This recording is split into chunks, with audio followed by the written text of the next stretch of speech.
Sebelum kita memulakan kebaktian sahabat kita, mari kita berdoa dalam hati, sama-sama berdoa dalam hati.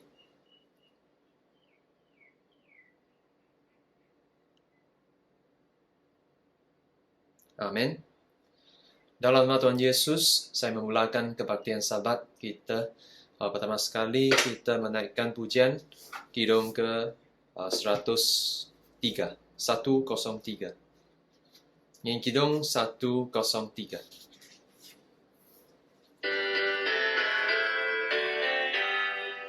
Datanglah bila Dia panggil, segeralah bertobat. Lepaskan segala ikatan, tempuh jalan syurgawi. Dia panggil, dengar Kristus memanggil. Dia panggil, Juru Selamat panggilmu. Datanglah kala Dia panggil, suaranya penuh kasih. Sadari kemurahannya, masihkah jauh harinya. Dia panggil, dengar Kristus memanggil. Dia panggil, Juru Selamat panggilmu. Datanglah, jangan kau tunda, waktunya sudah tiba. Serahkan diri pada Yesus, sujud di hadirannya. Dia panggil, dengar Kristus memanggil. Dia panggil, Juru Selamat panggilmu. Sekarang kita akan sama-sama berdoa. Dalam doa kali ini, kita mendoakan agar Tuhan menyertai dengan kita pada kebaktian kali ini. Jadi, dalam satu hati, kita sama-sama bersujud dan berdoa.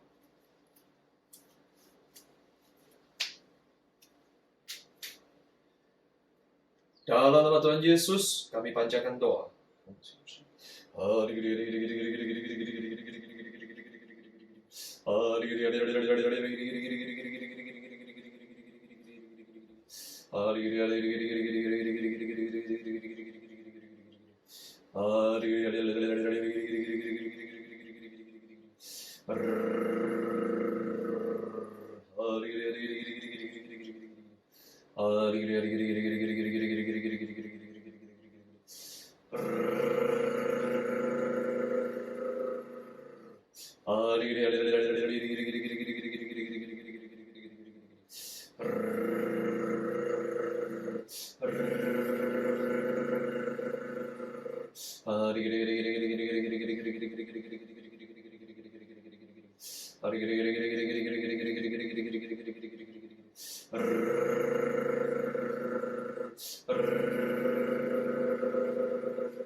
Amin.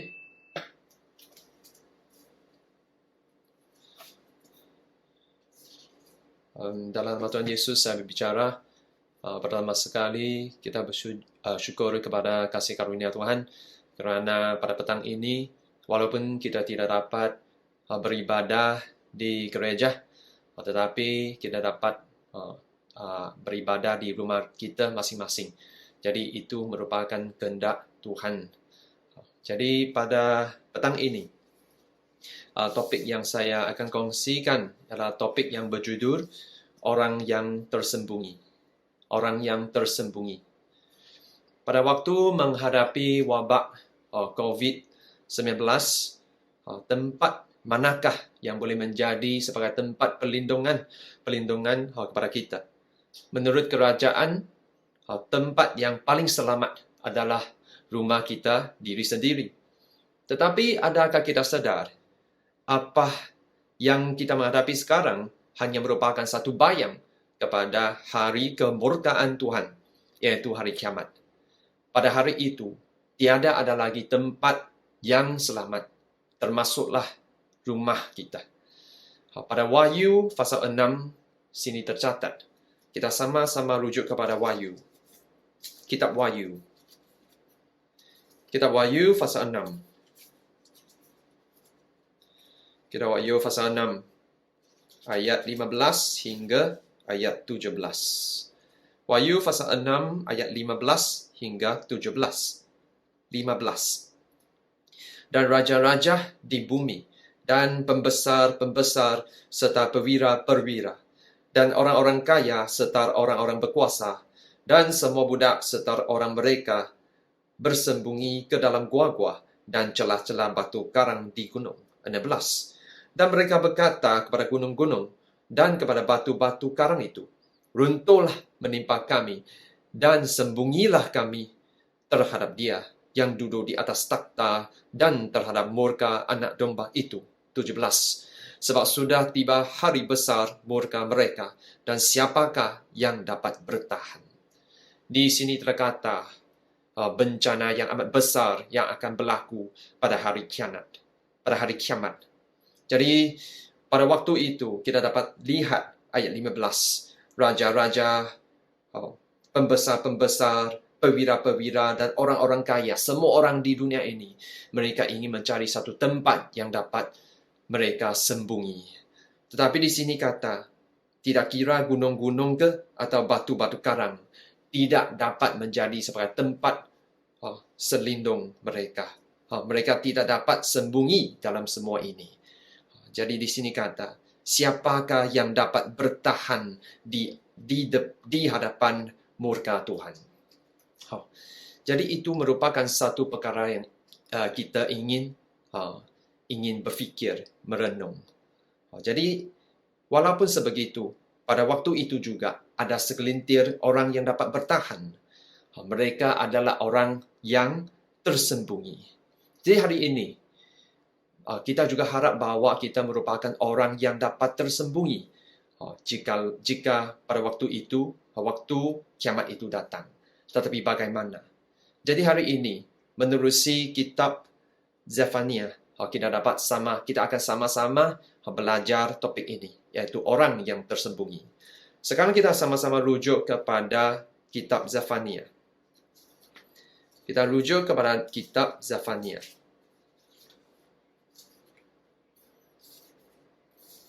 Kitab Zefania. Kitab Zefania. Seperti kitab Nabi yang lain, tema kitab ini menyentuh tentang hari kemurkaan Tuhan. Jadi Zefania pasal 1 ayat 14 hingga ayat 16 mencatatkan hal mengenai hari Tuhan. Kita baca dari ayat 14 hingga 16. Ayat 14. Sudah dekat hari Tuhan yang hebat itu. Sudah dekat dan datang dengan cepat sekali. Dengar, hari Tuhan pahit.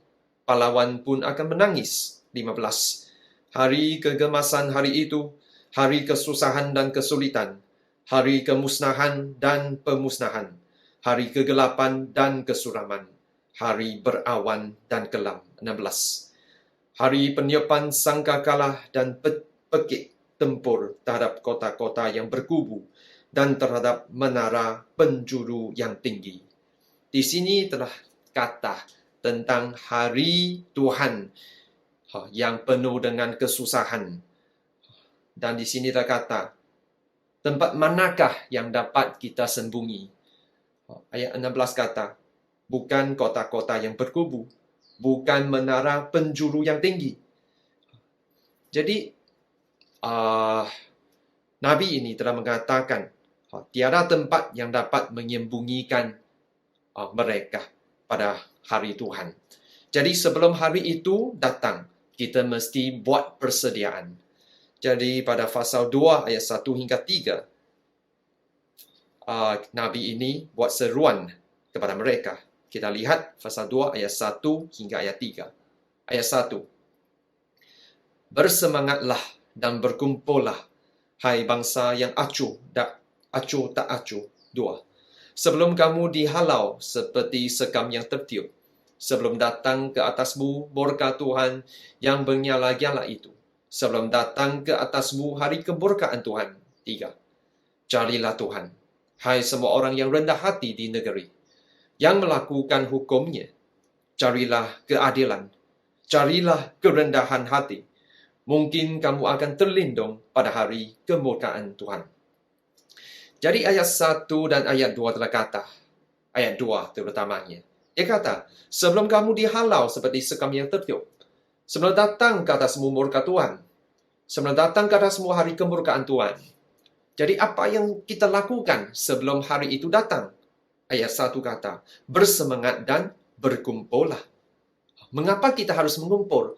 Mengapa Nabi di sini panggil mereka untuk berkumpul? Ayat 3 kata, berkumpul untuk cari 3 perkara. Agar mereka dapat tersembunyi pada hari kemurkaan Tuhan. Jadi itulah perkara yang kita juga harus berfikir dan untuk mencari. Jadi apa yang harus mereka atau kita untuk mencari? Yang pertama, di sini kata, carilah Tuhan. Carilah Tuhan. Jika kita nampak sini, kita mungkin ada persoalan dalam hati kita.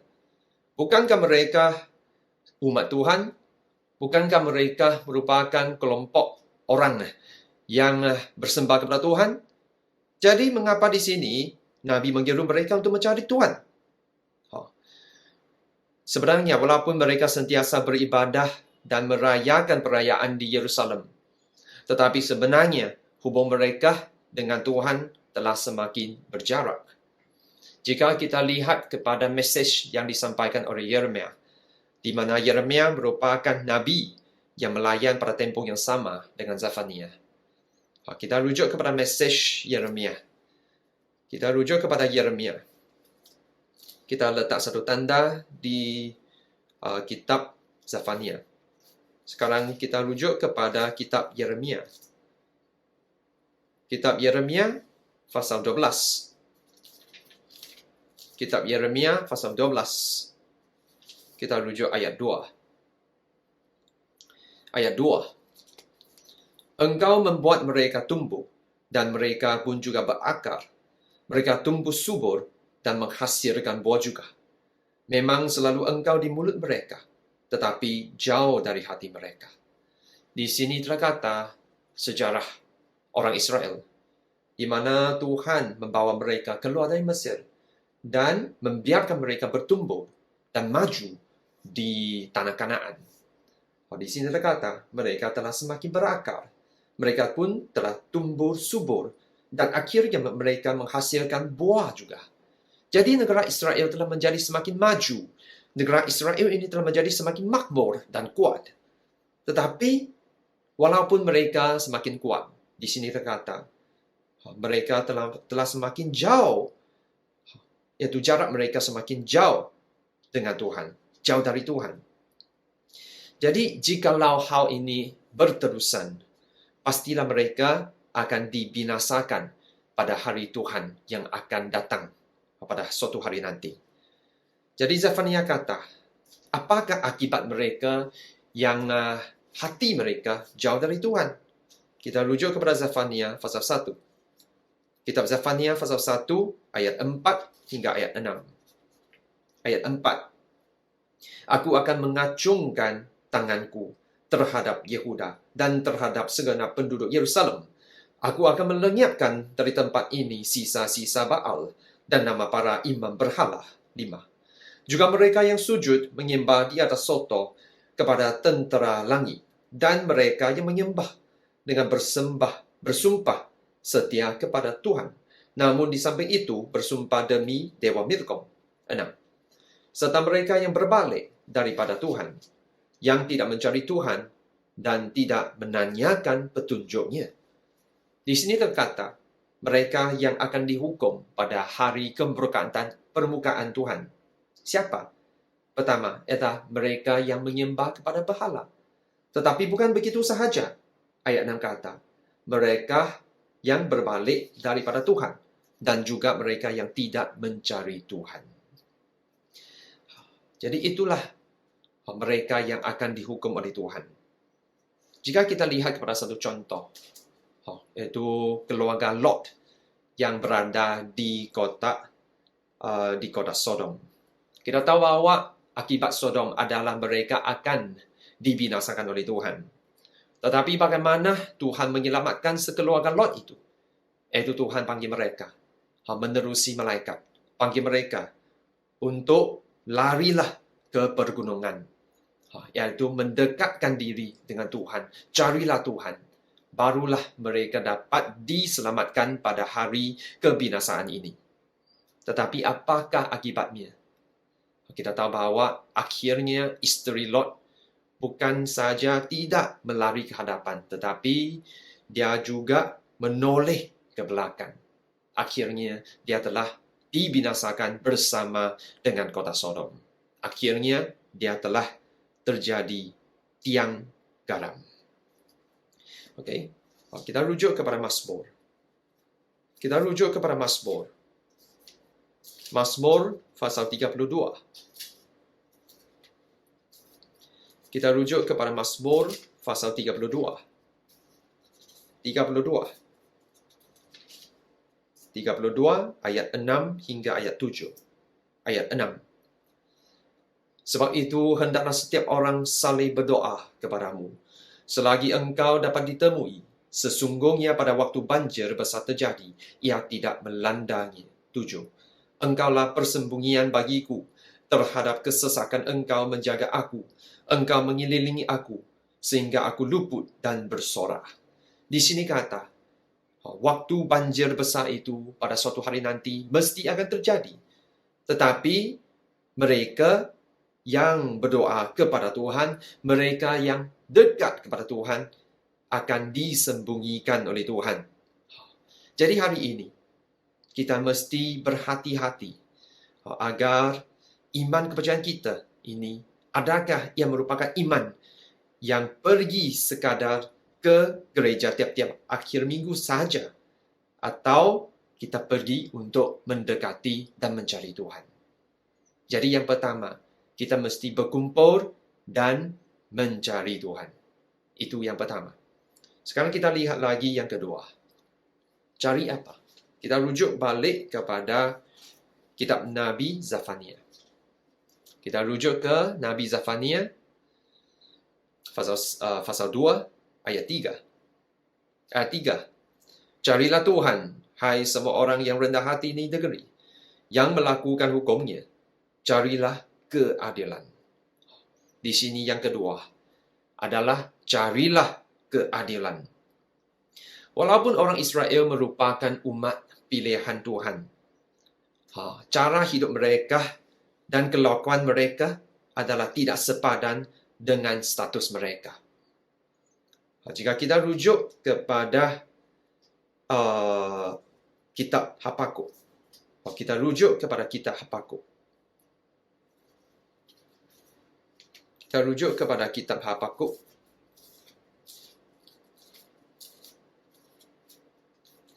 Kita rujuk kepada kitab Habakuk pasal 1.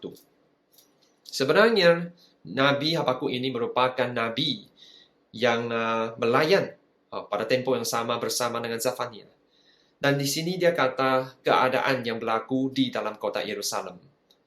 Kita tahu bahwa kota Yerusalem merupakan kota yang dipilih oleh Tuhan. Sepatutnya kota ini adalah satu kota yang penuh dengan keadilan Tuhan. Tetapi apa yang berlaku di sini? Kita rujuk kepada pasal 1 ayat 2 hingga ayat 4. Ayat 2. Berapa lama lagi Tuhan? Aku berteriak tetapi tidak kau dengar. Aku berseru kepadamu penindasan tetapi tidak kau tolong. 3. Mengapa engkau memperlihatkan kepadaku kejahatan sehingga aku memandang kelaliman? Ya, aniaya dan kekerasan ada di depan mataku. Perbantahan dan pertikaian terjadi. 4. Itulah sebabnya hukum kehilangan kekuatannya dan tidak pernah muncul keadilan. Sebab orang fasik mengepung orang benar. Itulah sebabnya keadilan muncul terbalik. Jadi inilah merupakan satu keadaan yang berlaku di dalam kota Yerusalem. Yaitu di tempat ini tidak ada keadilan. Sebaliknya, tempat ini penuh dengan penganiayaan dan juga kekerasan. Jadi itulah apa yang dilakukan oleh orang Israel pada waktu itu. Yaitu mereka tidak melakukan keadilan. Apa yang dilakukan oleh mereka adalah mereka biasakan diri atau belajar dengan tingkah laku bangsa-bangsa yang lain. Jadi apakah akibat mereka? Sekarang kita rujuk balik kepada kitab Zefania. Zefania pasal 1. Zefania pasal 1 ayat 8 hingga ayat 9. Ayat 8. Pada hari perjamuan korban Tuhan itu, aku akan menghukum para pemuka, para anak-anak raja, dan semua orang yang memakai pakaian asing. 9. Aku akan menghukum pada hari itu semua orang yang melompati ambang pintu dan memenuhi istana tuan mereka dengan kekerasan dan penipuan. Di sini ada kata, pada hari kemurkaan Tuhan, dia akan menghukum siapa? Menghukum mereka yang melakukan kekerasan dan penipuan.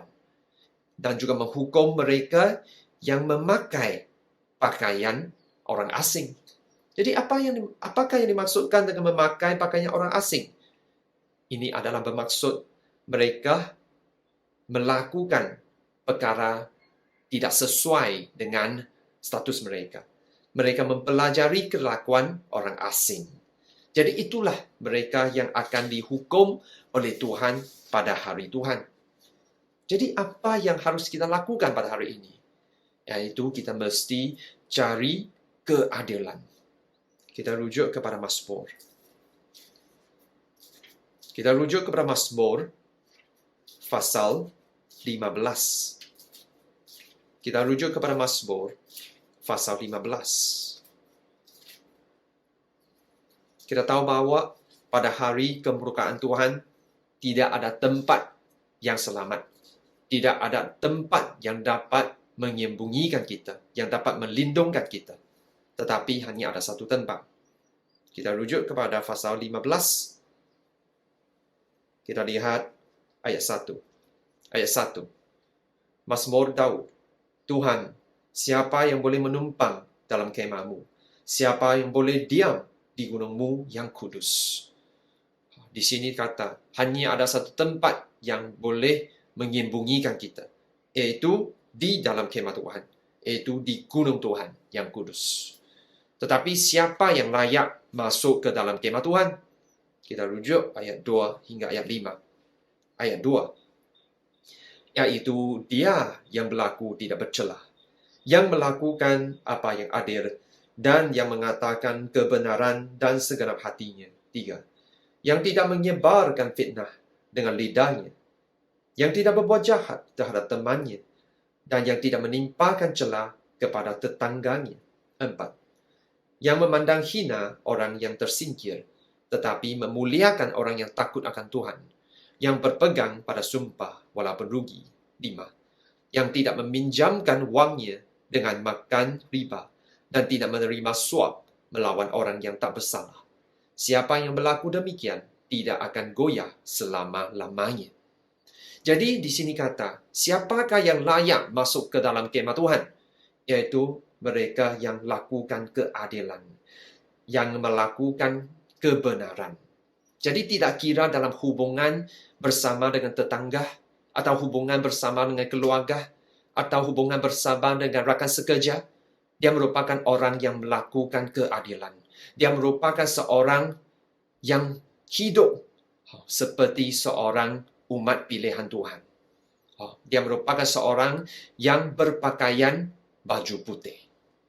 Barulah orang ini dapat disembunyikan oleh Tuhan waktu pada hari kemuliaan Tuhan. Jadi hari ini, adakah kita mencari, adakah kita melakukan keadilan? Jadi hari ini, carilah keadilan. Itu yang kedua. Sekarang kita lihat yang ketiga. Kita rujuk balik kepada kitab Zefania. Kita rujuk ke kitab Zefania, pasal 2. Pasal 2, ayat 3. Ayat 3. Carilah Tuhan, hai semua orang yang rendah hati di negeri, yang melakukan hukumnya. Carilah keadilan. Carilah kerendahan hati. Mungkin kamu akan terlindung pada hari kemuliaan Tuhan. Jadi di sini kata, yang ketiga, kita mesti carilah kerendahan hati. Kerendahan hati. Kerohanian seseorang itu dapat maju jika dia tahu untuk merendahkan hatinya. Tetapi sebaliknya, jika seseorang itu sombong, dia tidak kerohaniannya akan semakin merosot. Jika kita lihat kepada sejarah orang Israel pada perjanjian lama, kita dapat lihat semakin hari, semakin mereka enggan setia kepada hukum dan firman Tuhan yang disampaikan oleh para nabi. Kita boleh rujuk kepada kitab Yeremia. Sama-sama rujuk kepada kitab Yeremia. Yeremia pasal 7. Yeremia pasal 7. Pasal 7 merupakan khotbah Yeremia mengenai bait suci. Dia telah mengatakan kekurangan orang Israel dalam segi rohani. Kita rujuk kepada pasal 7 ayat 23 hingga ayat 26. Ayat 23. Hanya yang berikut inilah yang telah aku perintahkan kepada mereka. Dengarkanlah suaraku, maka aku akan menjadi Allahmu, dan kamu akan menjadi umatku. Dan ikutlah seluruh jalan yang kuperintahkan kepadamu, supaya kamu berbahagia. 24. Tetapi mereka tidak mau mendengarkan dan tidak mau memberi perhatian. Melainkan mereka mengikuti rancangan-rancangan dan kedegilan hatinya yang jahat. Dan mereka memperlihatkan ke belakangnya dan bukan mukanya. 25. Dari sejak waktu nenek moyangmu keluar dari tanah Mesir sampai waktu ini, aku mengutus kepada mereka hamba-hambaku, para nabi, hari demi hari, terus-menerus. 26. Tetapi mereka tidak mau mendengarkan kepadaku dan tidak mau memberi perhatian.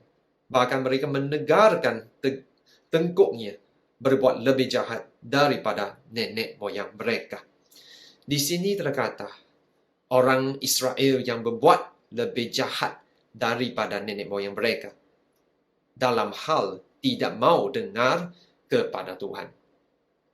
Ayat 26, ayat 25 kata, walaupun pada waktu itu Tuhan telah mengutuskan banyak hamba-Nya dan juga banyak nabi kepada mereka, tetapi mereka masih tidak mau untuk merendahkan hati dan mendengar kepada suara nabi, mendengar kepada firman yang disampaikan ini.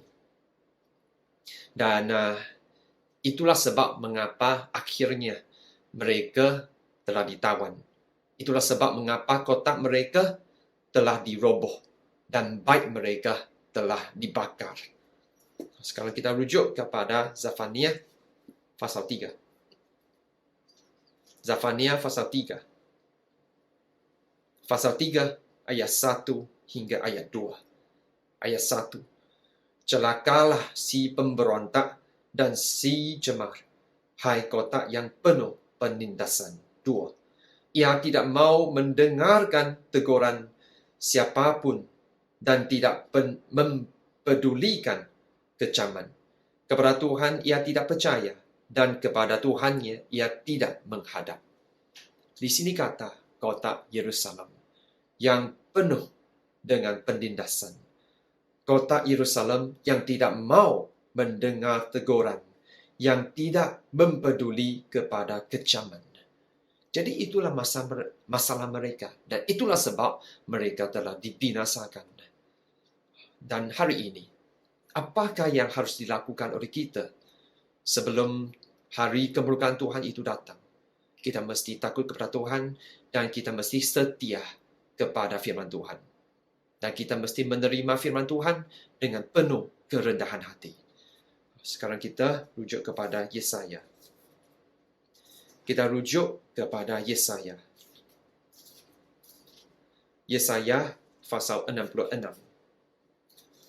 Yesaya pasal 66 ayat 2. Ayat 2. Bukankah tanganku yang membuat semuanya ini, sehingga semuanya ini terjadi? Demikianlah firman Tuhan. Tetapi kepada orang inilah aku memandang, kepada orang yang tertindas dan patah semangatnya, dan yang gentar kepada firman-Nya. Di sini kata, semua ini akan terjadi. Semua ini akan dijadikan oleh Tuhan. Tetapi ada segelintir orang yang akan dipandang oleh Tuhan, yang akan disembunyi oleh Tuhan. Yaitu siapa? Di sini kata, ialah orang yang tertindas, orang yang patah semangat, dan juga orang yang gentar kepada firman Tuhan. Yang gentar kepada firman Tuhan. Jadi saudara dan saudari sekalian, marilah kita merenung. Apakah sikap kita terhadap Tuhan? Apakah sikap kita terhadap firman Tuhan? Adakah kita menerima firman Tuhan yang disampaikan oleh hamba-Nya dengan penuh rendah hati? Jadi sebelum hari kemuliaan Tuhan itu datang, hari ini, marilah kita cari Tuhan. Marilah kita cari keadilan. Dan marilah kita mencari kerendahan hati. Jadi itulah perkongsian saya buat hari ini. Sekarang kita akan sama-sama menyanyi kidung. Mari kita menyanyi kidung 166. Kita nyanyi Kidung 166.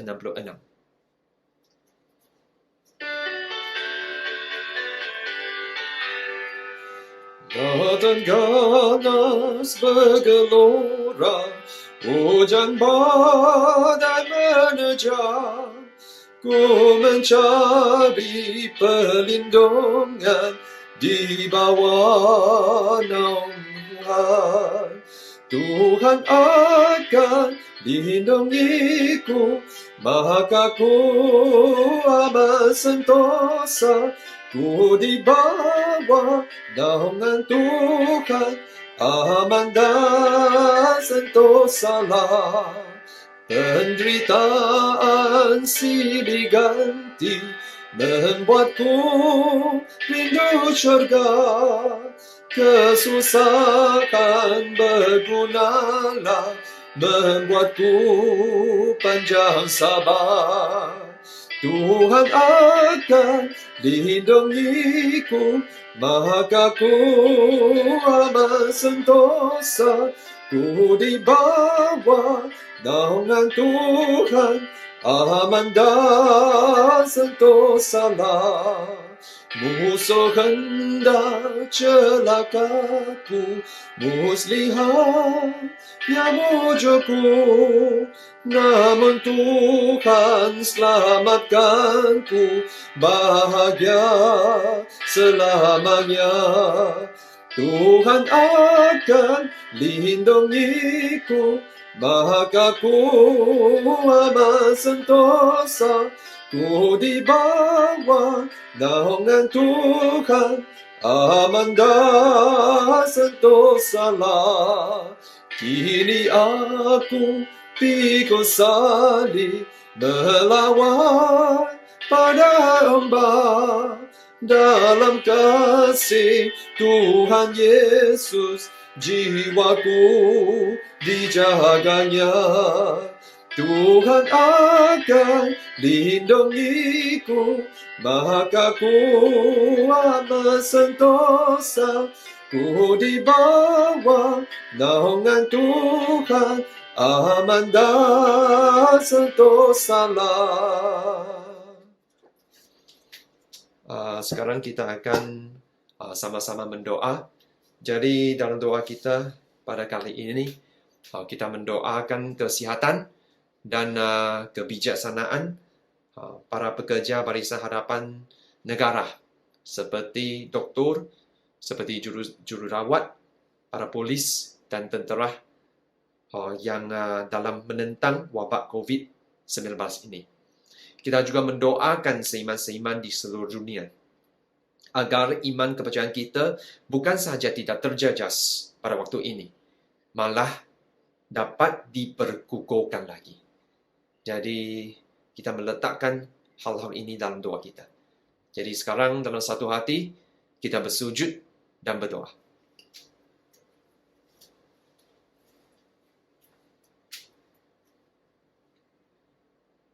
Dalam nama Tuhan Yesus, kami panjatkan doa.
Haleluya, puji Hu, dosa tiada itu surga, di daratan atau lautan, Yesus serta itu surga.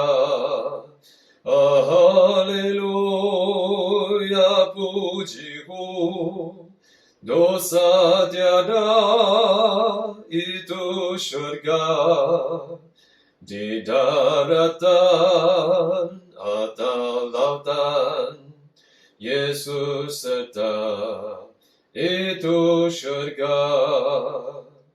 Amin.